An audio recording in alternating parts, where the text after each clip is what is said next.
Hola, hoy os presento mi nuevo proyecto, que es el cambio de look de este aparador.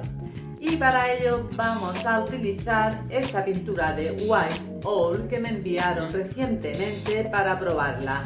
Es el color Spanish Olive, seguro que va a quedar precioso, y es una pintura con base de arcilla, llamada comúnmente pintura a la tiza. Para utilizar esta pintura no necesitamos imprimación previa ni lijado del mueble, simplemente una limpieza profunda y comenzaremos a pintar.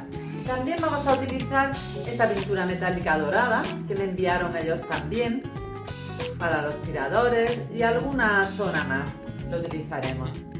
Y finalmente, para proteger toda la pintura vamos a utilizar esta cera. En este caso es una cera aromática cítrica. Así disfrutamos del proceso con un aroma agradable. En fin, quedaros conmigo para ver el proceso y vamos a ver el resultado final.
Just a lot, I keep word to you.